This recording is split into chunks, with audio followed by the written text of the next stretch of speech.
저 다음 주 수요일 날 오면은 이제 16일로 바뀌겠네. 그죠? 16일 날로. 자, 16, 그러니까 다음 주가 이제 9일이죠. 9일. 26일 날 시험 보잖아요. 그럼 한 15일 정도 공백이 있을 거 아니에요. 다려가지고 계속 돌 수밖에 없어요. 계속. 예? 그리고 민법하고 밸런스가 맞아야 돼요. 민법하고. 한쪽에서 많이 맞아서 한쪽을 꽂아야지. 이거는 무리한 생각인 거예요. 어? 민법도 한 60점대, 개론도 60점대 이렇게 진입할 수 있도록. 어? 그리고 2차가 아직도 미진하고 그러면 이 기간 안에 가늠을 해봐야 돼요. 이때 내가 같이 투자해서 1차하고 2차에서 점수가 다 나올 수 있겠는가. 그거를. 그렇지 않으면 한쪽이라도 집중을 해서 한쪽이라도 뭔가 결과를 만들어내는 게 더 나을 수도 있다는 얘기예요.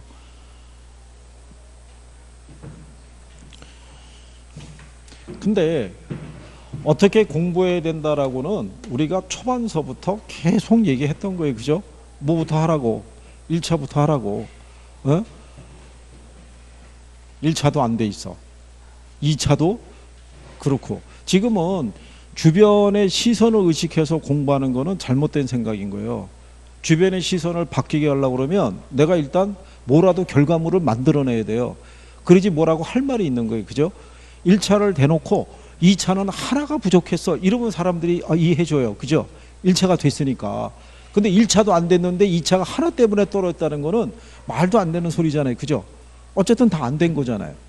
어? 뭐라도 돼야 될 거 아니에요. 뭐라도. 그래야지 가족이라든가 주변 친구들에게 할 얘기가 있을 거 아니에요. 그죠? 이거 공부한다고 한 것도 아니고 안 한 것도 아니고 주변의 대인관계도 조금은 이상해지고 뭐 이런 거 아니에요. 그죠? 아니 쟤는 맨날 어디 간다는 거야.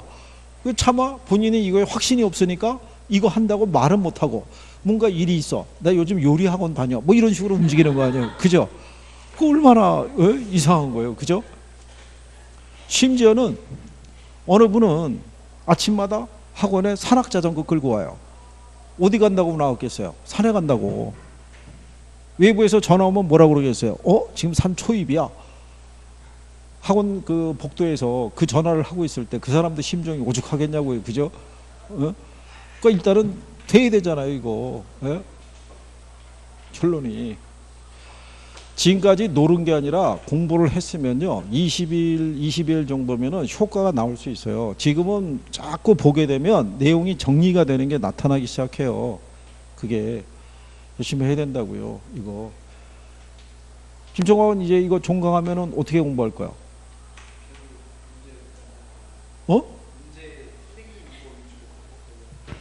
틀린 거 위주로? 어디서 공부할 거야? 그럼 또 독서실 또 몇 시에 가려고? 야, 난 그게 더 무섭다. 눈을 몇 시에 뜨는데? 너 뜰 때 간다는 거 아니야? 8시, 9시는, 아유, 참. 정말 내가 쓰러져.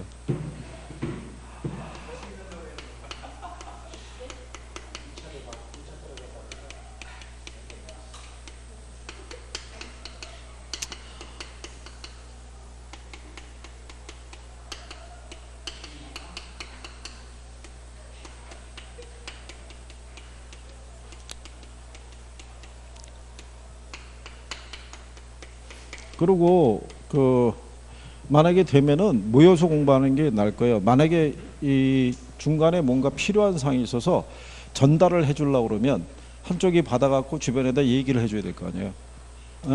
이게 종강 이후에 뭔가 개정이 된 거 뭐 추가로 해가지고 시행이 뭐 그 전에 떨어졌다든가 하게 되면 혹은 또 수정 사항이 있다 그러면 그러니까 어쨌든 판단을 좀 잘 해가지고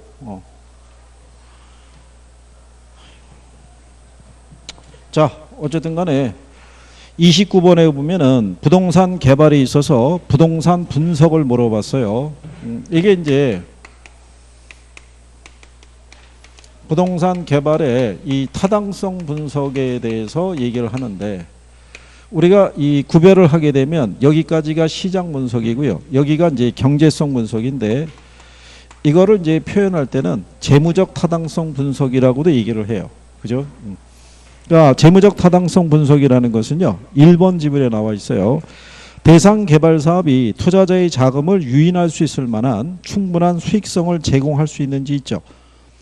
그 여부를 분석하는 게 재무적 타당성 분석에 해당이 된다라고 보시면 될 거예요. 그리고 이제 여기 보시면은 시장성 분석이라는 것도 있죠. 전 단계에서는 이 특정한 부동산에 대한 수요와 공급 상황을 분석을 하는 거예요. 그러면 시장성 분석에서는 전 단계에서 조사한 요 특정 부동산이 있죠.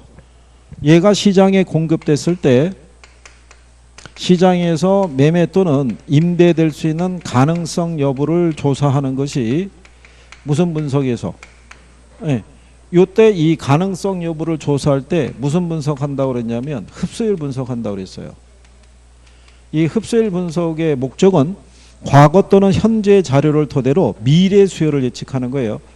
과거 또는 현재의 어떤 수요를 예측한다면 틀리는 거예요. 그래서 그 다음에 이제 여기 보시면 틀린 거는 4번인 거예요. 시장 지역 내의 모든 부동산에 대한 근본적인 수요 결정 요인이 되는 인구, 고용, 소득 등을 분석 예측하는 거는 그는 지역경제 분석에서 하는 거예요. 그래서 요때 뭐를 분석하냐면요. 경제 기반 분석이라는 걸 하는 거예요. 만약에 그 지역에 기반 산업이 성장세에 있어서요. 기반 산업의 고용이 증가하게 되면 비기반 산업의 고용도 따라서 증가할 수밖에 없어요. 그러면 기본적으로 뭐가 많아지는 거예요. 부동산 수요가 많아진다라고 생각하시면 되는 거예요. 그죠? 그럼 여러분들이 가만히 생각해 보시면은 한 작년 올 연초까지만 하더라도요. 우리나라의 이 조선업 같은 경우가 상당히 불황이었었어요. 그러다 지금 수주가 좀 늘어나고 경기가 조금씩 좋아지고 되면은 고용이 좀 더 늘어날 수 있어요, 없어요? 고용이 창출이 될 거 아니에요. 그러면 이런 거예요. 예를 들어서 울산 가게 되면 H중공업하고요. H자동차 있죠. 이쪽에 동구 서구가 있으면은 각각 양쪽이 기반 산업이 돼요. 그럼 만약에 이쪽에서 뭐가 창출이 되면요. 고용이 늘어날 때 이거는 무슨 부분에 고용이 늘어나는 거냐면 기반 산업의 고용이 늘어나는 거예요. 그죠? 그러면은 이 사람들을 위한 뭐를 제공해 줘야 돼요. 서비스를 제공해 줘야 될 거 아니에요. 그러면 그만큼 추가적인 고용 창출이 더 발생하는 거예요. 그럼 기본적으로 뭐가 늘어나겠어요? 부동산 수요가 늘어난다고요. 무슨 말인지 하시겠어요? 그래서 지역경제 분석에서는 그런 걸 해주는 거예요. 그래서 시장 분석이 아니라 여기 나오는 대로 지역경제 분석이라는 거. 얘네를 5개가 동시에 나왔던 거는요. 얘네 순서 있죠. 순서. 제목만 가지고 한번 물어본 경우고 5개가 동시에 등장한 적은 없어요. 그래서 제일 많이 썼던 건 얘예요. 시장성 분석. 그리고 얘도 지문으로 한번 나왔고요. 시장 분석도 한번 지문으로 활용한 정도니까 뜻 정도만 알아두셔도 될 거예요. 그 다음에 30번에 보면 민간 개발 방식이 있죠. 민간 개발 방식은 자체 개발 사업이 있고요. 그 다음에 지주 공동 사업 방식이 있어요. 그죠? 그리고 이제 또 뭐가 있냐면 토지 신탁 개발 방식이 있어요. 그리고 컨소시엄 구성 방식이 있어요.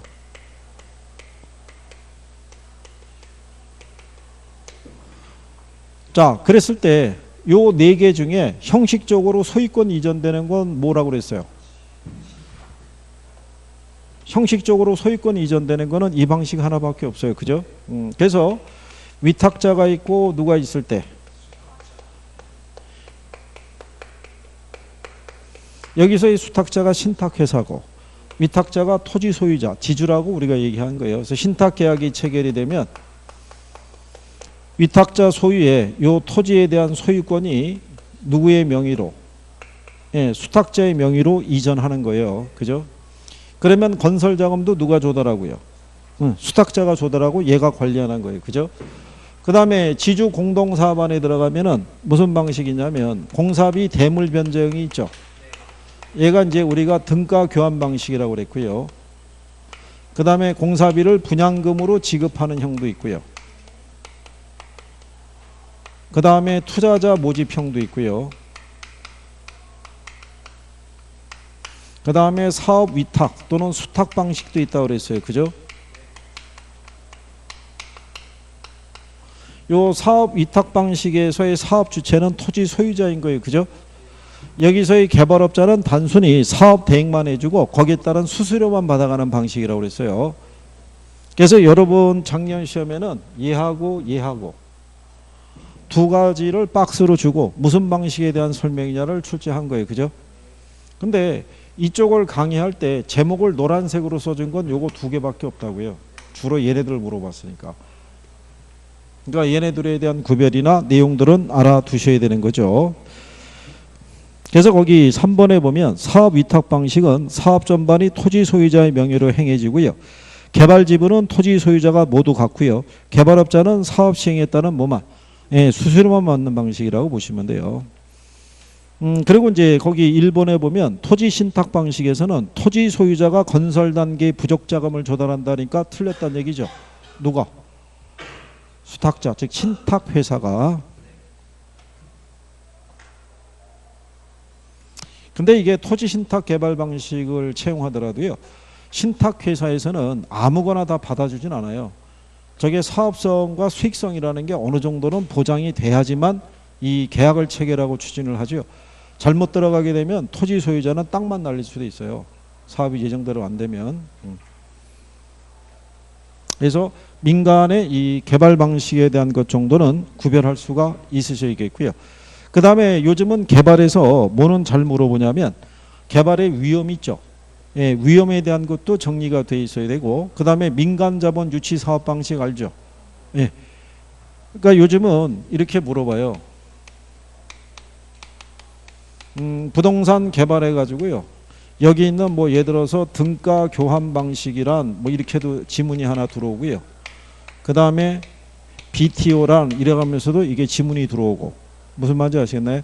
또 개발에 관련돼 있는 위험 이런 식으로 해가지고 포괄적으로 물어보는 것도 출제를 해요. 그러니까 기본적인 용어는 내가 정리가 돼 있어야 되는 거예요. 그죠?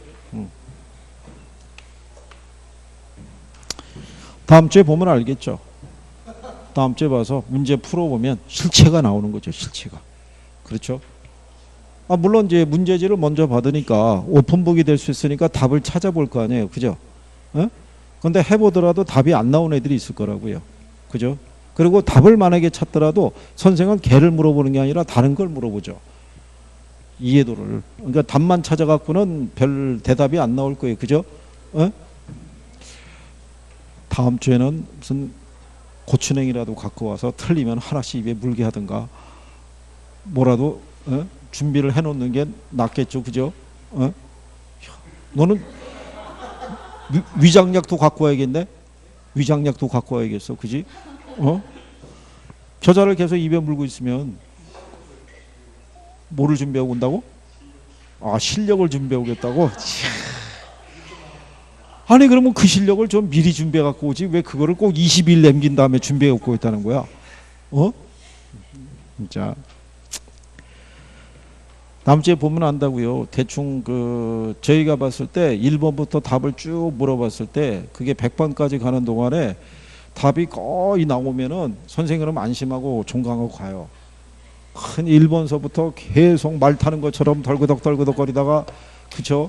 기분 좋으면 하나 맞추고 뭐 이런 식으로 넘어가면 그러면 불안한 거예요. 그게 아주 걱정이란 얘기죠. 설마니 뭐 요즘 합의 보고 있는 건 아니죠. 대표로 한 사람만 붙자 뭐 이래가지고 몰아주기 뭐 이런 거. 시험 끝나면은 뭐 같이들 한번 뭉치나요? 아마 합격한 사람만 애타게 연락할 거예요. 합격한 사람만 애타게 전화를 누를 거고 불행한 사태가 있는 사람들은 전화를 안 받을 거라고요. 그러면서 이제 자연스럽게 참. 그리고 이제 아마 학원에서 확인 전화가 갈 거예요. 어떻게 됐냐고. 안 되면 뭐 그죠. 안 되는 분들의 특징 중에 하나가 전화가 연결이 안 되거나, 그 다음에 또 하나는 뭐냐면 아직 채점을 안 해봤다고 얘기하거나, 뭐 이런 식으로 얘기하면 거의 불행한 사태가 있다고 봐야죠. 그러면 참 안타까운 거예요. 된 사람들은요, 아니 먼저 연락이 와요. 막 고맙다고 연락이 오고 막 그래요. 근데 불행한 사태가 되면 연락 두절이에요. 그냥. 그럼 당분간 아마 지역사회에서도 얼굴 보기 힘들걸요. 거기에. 근데 본인들을 누가 다 기억하거나 그러진 않아요. 그렇지 않겠어요? 이 사람이 여기서 공부해서 떨어진 사람인 걸 누가 알겠어요? 그저 본인이 괜히 이제 지레 이제 그걸 하는 거죠. 하여간 다 됐다라고 연락이 왔으면 좋겠어요. 시험이 끝나면 저희 이제 학원하고 이제 통화를 한번 해봐요. 어떻게 됐느냐, 연락이 됐느냐, 그죠? 아무게 연락이 됐느냐, 안 됐다. 그러면 이제 아이고 참 쓰러지는 경우죠, 그죠? 예?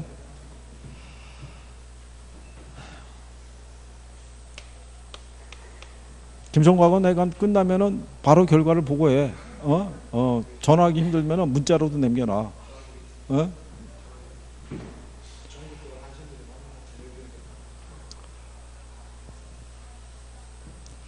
걱정이라는 거죠, 이건. 자, 그 다음에 지대론 있죠.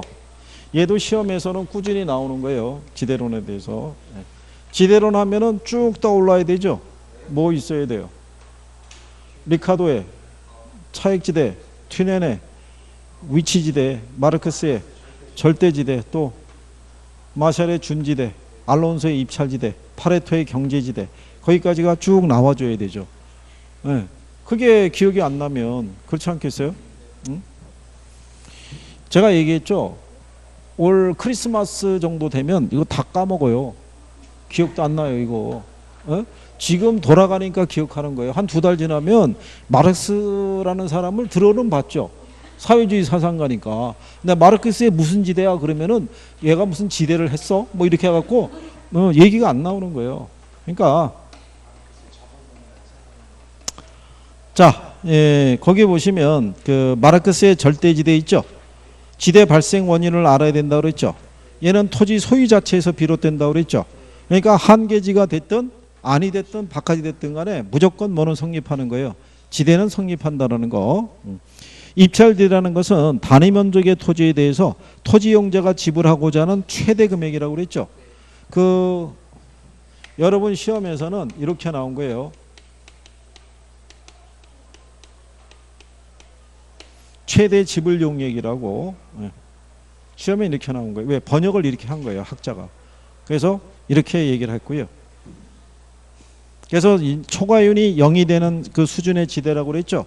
초과윤이 0이 된다는 얘기니까 순영가가 0이 되는 지대예요.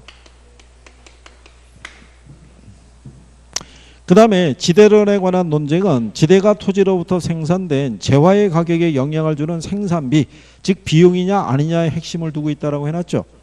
고전학파는 지대를 뭐로 인식했다고 그랬어요? 이거를 잉여이자 불로소득으로 본 게 고전학파 경제학자고요. 얘를 생산비로 간주한 거는 누구? 이거는 신고전학파 경제학자라고 얘기한 거예요. 무슨 말인지 아시겠죠? 네, 그래서 그 정도는 구별이 돼야 되고요. 4번에 보면 위치지대론에 의하면 수송비 절약분이 지대가 되죠. 네, 지대가 없는 토지는 존재해야 하네요. 존재하죠. 얘도 한계지에서는 지대가 성립하지 않는다는 논리는 리카도의 논리하고 똑같은 거예요. 그래서 이 지대론에 관한 부분은 분명히 정리를 해줘야 되는 거예요. 시험에 잘 나오는 거니까. 우리 자료에 보면은 지대론에 대해서 얘네들 3명 있죠. 리카도하고 마르크스하고 튜넨에 대한 논리를 따로 정리하고 그 밑에 가게 되면 다시 또 준지대하고 입찰지대하고 경제지대를 따로 정리를 해놨다고요. 지대에 관한 논쟁도 같이 들어가 있어요. 그러니까 고기 정도의 내용을 숙지하시면은 정리가 될 거라고 보는 거예요.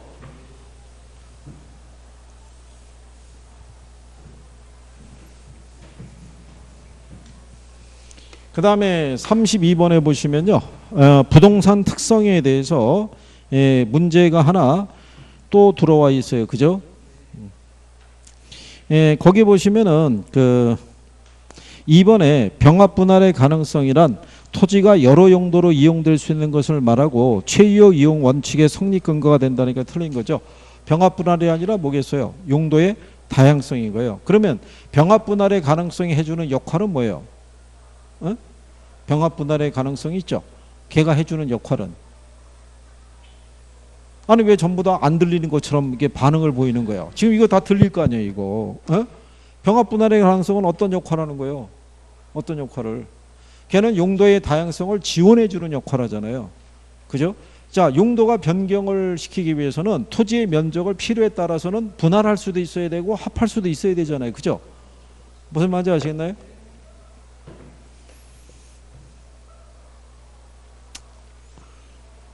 그 다음에 5번에 보게 되면 소모를 전제로 하는 재생산 이론을 성립할 수 없게 되는 것은 영속성이 맞죠. 일물일가의 법칙을 적용할 수 없는 건 개별성인 거예요. 그죠? 5번은 그래서 틀린 거고요. 그래서 3번에 보면 도로라든가 철도 등의 신설 확장은 대상 부동산의 경제적 위치를 변화시키는 거라고 보시면 되는 거예요. 주변의 부동산 가치가 달라질 수 있어요, 없어요? 달라질 수 있는 거예요. 그래서 제가 지난번에 지하철역 있죠? 이 지하철도 일반이 있고 급행이 있어요. 이 급행이 쓰는 역 있죠? 거기는 일반 지하철역보다 가격이 더 비싸요. 뭐가 단축이 돼서 그래요. 마찰병이 줄어서 그런 거예요. 그게 공간을 이동할 때. 그렇지 않겠어요? 그래서 예전 같으면은 역세권이라고 그러면 사람들이 일단은 제지도 따져보지도 않고 선호했는데 그게 아니라 그냥 일반 역세권인지 급행이 쓰는 곳인지에 대해서도 차이가 큰 거예요. 그게. 그러니까 옛날에는 왜 급행이라는 개념을 거의 안 내세웠잖아요. 근데 요즘 같은 경우는 급행열차 이런 걸로 집어넣는다고요. 그래서 출퇴근 시간이 상대적으로 빠르게 들어가는 거죠. 그게. 그 다음에 이제 그 33번에 보시면 상업입지론에 대한 설명이다. 옳은 것을 물어봤어요. 그죠? 근데 이 33번에 우리가 레일리의 소매인력 법칙 있죠? 레일리의 소매인력 법칙에서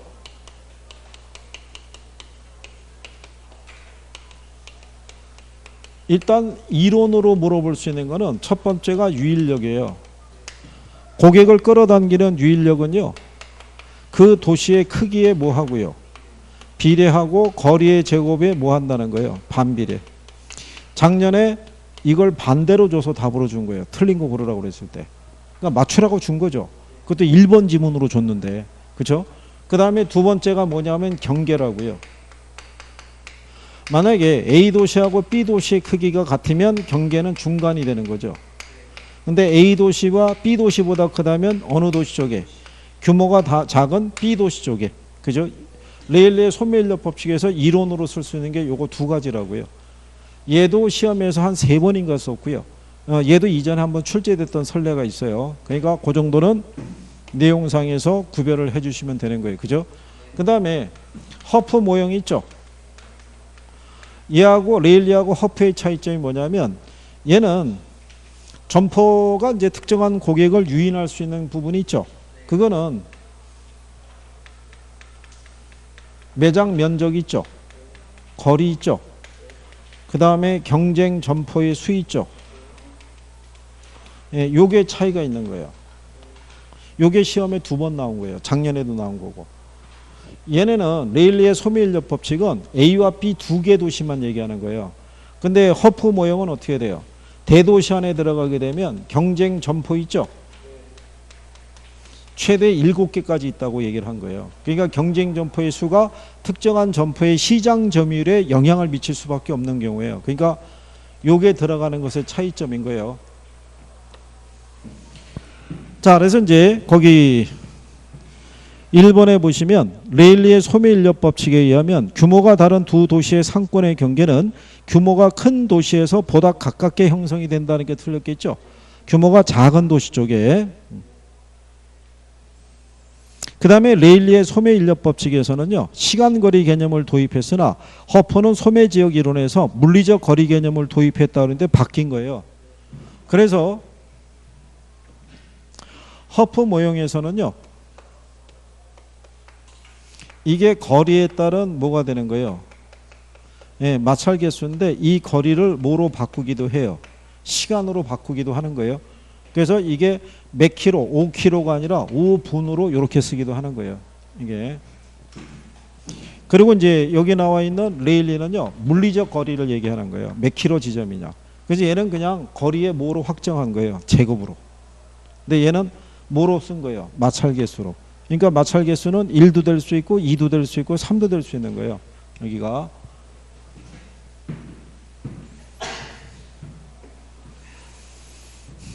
자, 그래서 이제 2번에 보시면 레일리의 법칙에 의하면 두 중심지 사이에 위치하는 소비자에 대해서 두 중심지가 미치는 영향력의 크기는 두 중심의 크기에 비례해서 배분이 되겠죠. 거리의 제곱에는 반비례해서.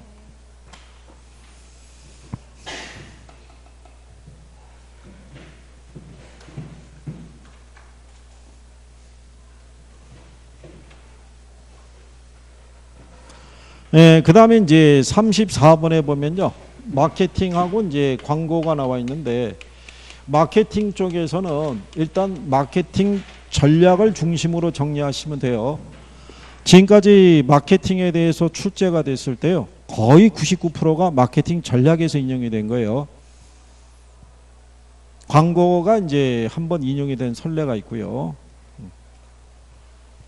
혹시 저기 부동산 이 광고를 규제하는 법률이 뭔지는 아시나요? 어? 그게 표시 광고에 관한 법률이에요. 줄여서 그냥 표시 광고법이라고도 얘기를 해요. 예전에 여러분 시험에도 나온 적이 있어요. 지문으로. 그때 거기 한번 오류가 발생해서 그 이후로 나오지는 않고 있는데, 거기 보시면 우리 지난주에 했던 거죠. 2번 지문에 보면 부동산 마케팅에는 부동산 서비스 마케팅이나 부동산 증권 마케팅도 포함이 되는 거예요. 그리고 그거 외에 부동산 마케팅이라고 해서 물적 부동산이 있죠. 그러니까 즉 토지 건물에 대한 공급 마케팅 이런 것도 다 포함되는 거예요.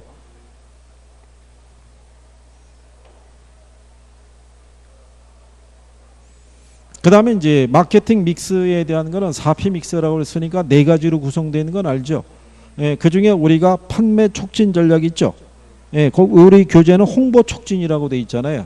그거를 우리가 촉진 전략이라고도 쓰기도 하고 판매 촉진이라고 쓰기도 해요. 그래서 4가지 있다고 해서 그것도 우리가 해본 거예요. 그죠? 4가지 뭐뭐 있었어요? 4가지. 광고, 홍보, 또 경품 제공하고 인적 판매하고 그런 거 생각하시면 되겠고요. 틀린 거는 3번이 돼요. 안내 광고가 지면이 넓다라고 했는데 이게 이 신문을 보게 되면요. 이렇게 5단 통광고라고 그래요. 이걸 우리가 전시 광고라고 그러고요. 안내 광고는 이렇게 좁은 칸으로 되어 있는 거예요. 그래서 뭐 구인이라든가 구직이라든가 또는 부동산 뭐 이런 식으로 들어가서 좁은 칸에다가 설명하는 것은 무슨 광고? 이거는 안내 광고.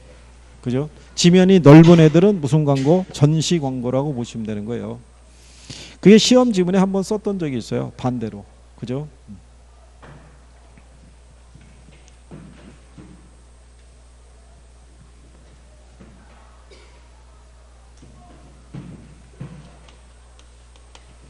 자, 35번에 보시면요. 수요 공급 및 균형에 관한 설명이다. 조건을 보면 단 우하향하는 수요 곡선과 우상향하는 공급 곡선을 가정한다라고 해놨죠. 그러니까 이 상태라는 거예요. 이렇게 균형 상태. 이렇게 균형 상태에서 이때 이 수요와 공급이 변할 때 이 균형 가격과 균형 거래량이 어떻게 변하느냐 이걸 물어보는 거죠. 그래서 1번에 보면 다른 조건이 동일할 때 금리가 하락하면 부동산 수요는 증가하겠죠. 예. 그 다음에 주택 매수자의 수라든가 대체재의 가격, 보완재 가격 등은 주택 수요의 결정 요인에 해당이 될 거고요. 다른 이 모든 조건이 일정할 경우에 보면은 건설 노동자의 임금이 상승하면 주택 가격은 상승한다라고 해놨죠. 왜 상승하냐면 건설 노동자의 임금이 증가하게 되면 공급이 줄어든다는 얘기죠. 그래서 가격이 상승한다 이제 이런 요건이라고 보시면 되죠. 근데 5번에 보게 되면요. 경제 주체들이 모두 부동산 가격 상승에 기대를 갖고 있다면 부동산 거래량은 증가하지만 가격은 상승할 수도 있고 하락할 수도 있다라고 해놨잖아요. 근데 가격은 상승한다는 것이 일반적인 추세예요. 근데 이거를 답으로 유도하지는 않을 거예요. 이 자체를 그냥 확실한 지문으로 쓸 거란 얘기죠. 이게 이제 그렇게 바뀌게 되는 게 이인청이 있어서 그런 거예요. 이인청이 없었을 때는 그냥 이럴 수도 있고 저럴 수도 있다고 해갖고 그게 넘어갔는데 요즘은 안 그래요. 이인청이 있기 때문에 명확하게 줘요. 명확하게. 그래서 요 근래 한 2, 3년 사이에서는 1차는 이신청 받아준 게 없어요. 2차는 있었어도. 그러니까 나중에 혹시 그런 데 걸리지 마시고 딱 6점 맞춰서 가져야 되지. 갑자기 또 학원에서 연락이 왔고 아무개 씨가 하나가 부족해가지고 이렇게 하면 또 힘들어지는 거예요. 그죠? 근데 제가 매년 그 시험장에 들어가서 문제를 확인하기 때문에 이게 2인청이 될 만한 게 있는지 없는지는 거기서 제가 파악을 다 한다고요. 있으면 얘기 안 해도 올려준다고요. 학원 홈페이지로. 근데 없으면 안 올리는 거죠. 근데 40문제 보시면 40문제에 대비했을 때 거의 35개 정도가 2인청이 들어가요. 이게. 그러니까 이거는 무의미한 거예요. 저게. 그러면 저거 이 감정위원들도 짜증날 거 아니에요. 말도 안 되는 소리를 계속 하고 있다고. 그죠? 그럼 될 것도 안 될 수도 있어요, 없어요? 그럴 거 아니에요. 만약에 될 게 있으면 한쪽으로 몰아서 집중을 해줘야 다수가 이 문제에서는 문제가 있구나 이렇게 인식할 거 아니에요. 얘도 들어오고 쟤도 들어오고 다 들어오면 누가 받아주겠어요. 그죠? 근데 저게 왜냐하면 경쟁 때문에 그래요. 사이트들이 뭐 문장이 많잖아요. 그렇잖아요. 그럼 하나가 올리는데 나머지라고 가만히 있으면 안 되잖아요. 그러니까 뭐라도 만들어야 되잖아요. 그죠? 그러니까 말이 안 되는데 말이 되게끔 포장을 해갖고 집어넣으니까 넣는 사람도 힘들고 받아보는 사람도 힘들고 다 힘든 거예요. 그러니까 실수하지 마시고, 예? 꼭 그 하나 부족하다고 하신 분들이 쉽게 맞출 수 있는 거를 실수해서 그런 문제가 나오는 거예요. 실수를 안 하면 그런 현상도 안 나타난다고요. 자, 그 다음에 36번에 가면 지역 분석에 대한 것이 나와 있어요. 그죠? 예. 근데 요거는 이거 기억하죠?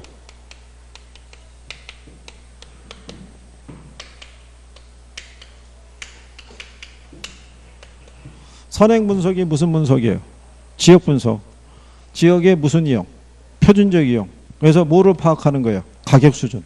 후행이 개별 분석이고 최이호 이용을 토대로 구체적 가격을 우리가 판정하는 거라고 얘기했어요. 그 다음에 지역 분석의 대상 지역을 가면 인근 지역이 있고 유사 지역이 있고 그 다음에 뭐가 있어요? 동일 수급권. 작년에 이거 나온 거예요. 인근 지역. 인근 지역이라는 건 대상 부동산이 존재하고요. 부동산 이용이 동질적이고 가치 형성 요인 중에서 지역 요인을 공유하는 지역이에요. 개별 요인이 아니라. 근데 작년 여러분 시험에는 개별 요인을 공유한다라고 그렇게 준 거예요. 네?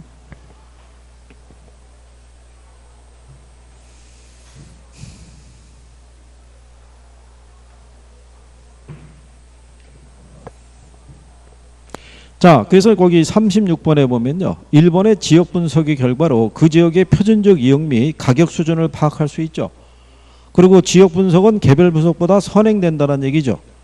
그리고 지역 분석은 당해 지역을 전체적이고 거시적인 차원에서 분석한다고 할 수 있죠. 여기 틀린 거를 3번을 줬어요. 개별 분석에서는 인근 지역뿐만 아니라 유사 지역까지 분석함으로써 대상 부동산의 구체적인 가격을 산정한다라고 해놨잖아요. 그러니까 이 구체적인 가격을 산정하는 건 맞는데 인근 지역뿐만 아니라 어디까지? 유사 지역까지 분석함으로써. 근데 이거는 문제상에서 논리가 조금 안 맞아요. 왜냐하면 인근 지역에서 사례를 구하기 힘들면 유사 지역에서도 사례는 구할 수 있는 거예요. 비교는 해야 될 거 아니에요. 그죠?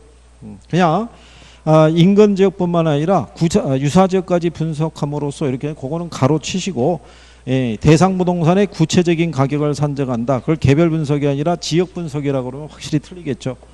그러니까 실전에서는 그렇게 틀리게 해줄 테니까. 그리고 실전에서는 선생들이 자의적으로 쓰는 표현은 안 내요. 그러니까 무슨 얘기냐면 저한테 강의를 들은 사람만 그 내용이 무슨 말인지 알고 저한테 강의를 듣지 않으면 그 내용이 무슨 말인지 모르는 내용은 안 낸다고요. 그런 거는. 이거는 불특정 다수를 대상으로 시험 보는 거잖아요. 그러니까 특정한 사람이 주장하는 논리 같은 경우는 쓰질 않는다고요. 그러니까 보편적인 내용 정도로 인식하시면 되고요. 그 다음에 37번 있죠. 부동산 평가 방식 가운데 나타나는 부동산 평가 방법인데요. 대상 부동산의 가치는 감가상각된 가치하고 동일하다는 개념이고요. 고전학파하고 관련이 있고 관찰 감가법이 인정이 된다고 해놨죠. 예, 이게 원가 방식에 대한 논리예요. 원가 방식에. 자, 여러분들이 보시면 원가 방식에서 원가법 알죠? 원가법에서 무슨 가액은? 적산 가액은 제주도할 원가에서 뭐 빼는 거예요? 감가액을 공제해서 얘를 구하는 거잖아요. 그죠? 그러면 제주도 원가가 뭐예요? 이게 신축 원가라고요. 그럼 신축 원가에서 뭐 빼면요? 감가액을 공제하면 이 적산가액이라는 게 결국 감가상각된 가치라고요. 무슨 말인지 아시겠어요? 우리 학원 건물 있죠? 이 신축이에요, 중고예요? 중고잖아요. 근데 얘가 20년 전에 준공했어요. 근데 20년 전에 이 10층짜리 건물을 갖다가 어느 정도의 비용을 들여서 지었는지를 모르잖아요. 그죠? 그러니까는 기준 시점에서 얘를 뭐 한다고 가정하는 거예요. 신축. 근데 얘는 중고잖아요. 그러면 지금까지 뭐가 발생했겠어요? 감가가. 그러면 그 감가액을 산정해서 얘를 빼는 거예요. 그죠? 그러면 이 부동산의 가치는 감가상각된 가치란 얘기잖아요. 그거를 반영하는 게 무슨 법의 사고라는 거예요? 그게 원가법의 논리라는 거예요. 그쵸? 예, 옳은 걸 물어봤잖아요. 1번에 보시면 부동산의 시장 가치는 장래에 기대되는 소득을 현재 가치로 환원하는 값이죠. 요거는 수익 환원법의 논리인 거예요. 틀린 거고요. 그 다음에 토지잔여법과 건물잔여법이 가지고 있는 결함을 시정할 수 있는 개량된 방법으로 인정이 되고 있다는 것 있죠. 예, 요거는 부동산 잔여법이라고 그래요. 그 다음에 일반인들은 시장에서 형성되고 있는 가격을 대상 부동산의 시장 가치로 인정하는 경향이 강하다라고 해놨죠. 이건 거래사례비교법의 논리고요. 예, 그 다음에 부동산 보유기간 동안 기대되는 매년의 소득과 기간말 처분 시 창출되는 소득으로 부동산의 가치를 판단하는 방식이 있죠. 예, 요거는 그 할인연금 수지 분석법 또는 저당지분 환원법 있죠. 이것도 이제 수익 환원법에 포함된다고 보시면 돼요. 그래서 답이 5번인 거예요. 그건 설명해 드린 거예요. 왜냐하면 여기 시청 거래돼야 안 돼요. 에? 여기 시청. 절이나 교회 거래돼야 안 돼요. 얘네들 담보로 대출 받을 수 있어요, 없어요? 대출 된다고요. 근데 얘네는 시장성도 없고 수익성도 없잖아요. 그거 쓸 수 있는 게 비용성의 사고에 입각한 이 방법밖에 없다고 그랬어요. 원가법밖에. 예, 그래서 답이 5번.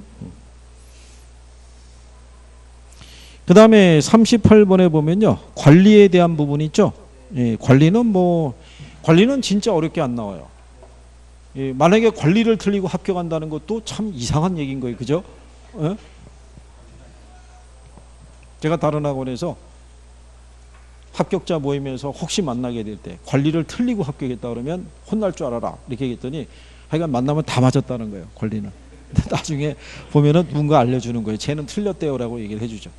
관리는 100% 맞춰줘야 돼요. 관리를 틀리면 어디서 맞출 거예요. 그죠? 틀린 거는 1번이죠. 자가관리는 소규모 부동산 관리에 적합한 방식이라는 건 맞는 거예요. 이 자가관리는요. 단독주택이라든가 소규모 건물이 있죠. 한 2층 정도의 규모의 건물이 있죠. 요거 관리할 때 쓰는 게 자가관리인 거예요. 근데 효율적인 관리를 통해서 관리비를 절약할 수 있는 것은 위탁관리의 장점인 거예요.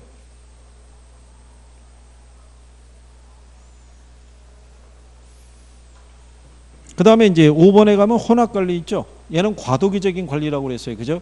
그래서 자가관리하고 위탁관리의 편의를 함께 이용할 수 있다는 장점이 있는데 문제가 발생하면은 책임 소재가 불분명해진다는 단점이 있어요. 그죠?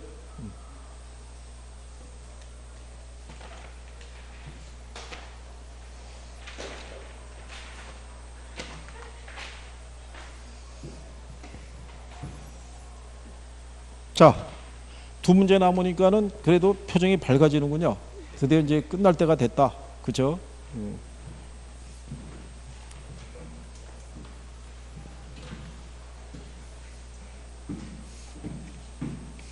김종국은 올해 합격을 하면은 뭐 물론 이제 더 바랄 나위가 없는데 올해 만약에 불행한 사태가 있으면 재도전 하나?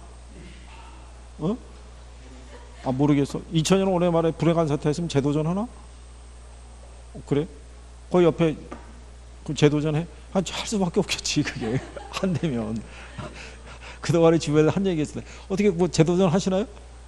안 하실 거예요? 우리 여기 사장님 재도전 하시나요? 아, 끝까지 가봐야 돼요. 우리 여사님 재도전 하시나요? 아, 그러시군요. 그래. 그래요.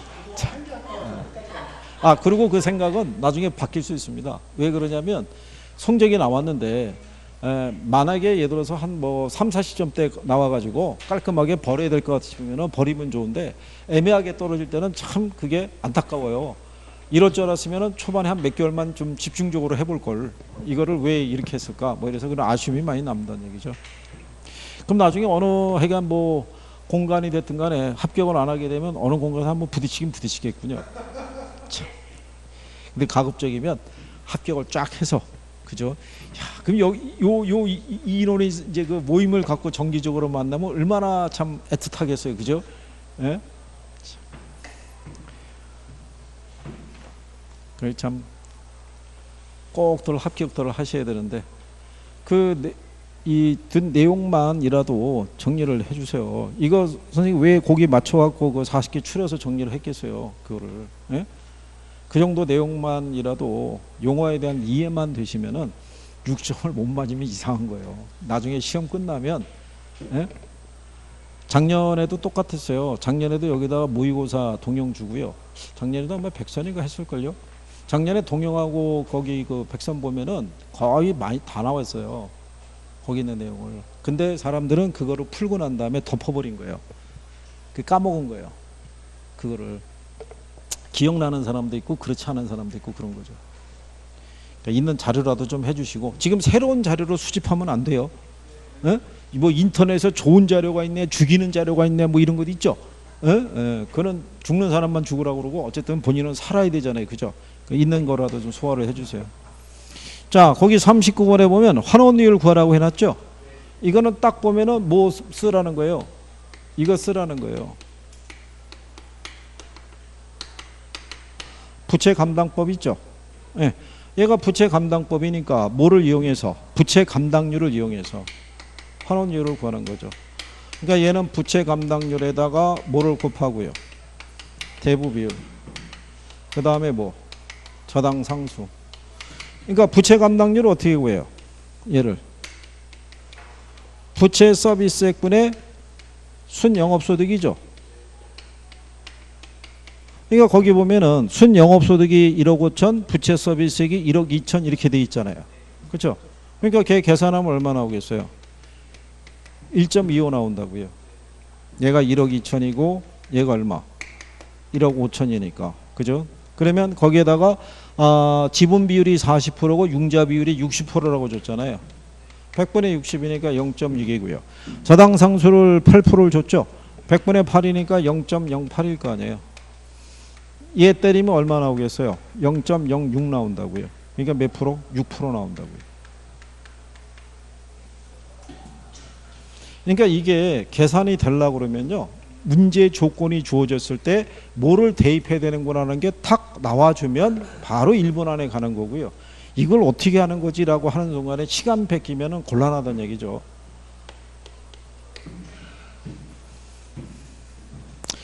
자, 40번에 보시면 감정평가에 관한 규칙에 규정된 내용 중에서 옳은 것을 모두 고른 거를 물어봤어요. 그죠? 자, 건물을 평가할 때는 무슨 법 써요? 원가법. 그러면 기억이 들어가 있는 1, 2, 3번은 답이 아니죠.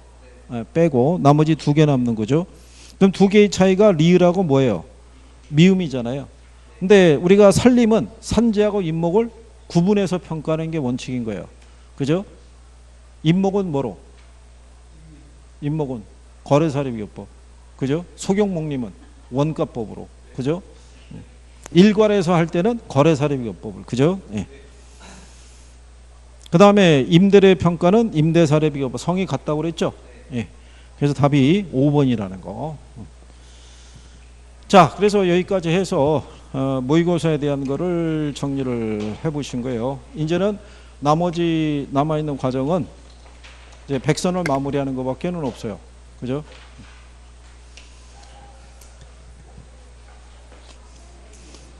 그리고 어차피 오늘 금요일이잖아요. 내일 수업 없죠? 예, 내일 수업 없기 때문에 학원도 내일 나오는 사람이 없을 거라고요. 그러니까 자료가 오더라도 결국 다음 주나 돼야 받을 수 있다는 얘기예요. 그러니까 어쨌든 간에 받아가지고 예, 한번 쭉들 풀어보시고 풀 수 있는 데까지라도 풀어보는 거예요. 예? 쭉 해서 또 그날 와서 또 풀면 되니까. 자, 오늘 수업은 여기까지 하겠습니다. 고생했습니다. 수고했습니다.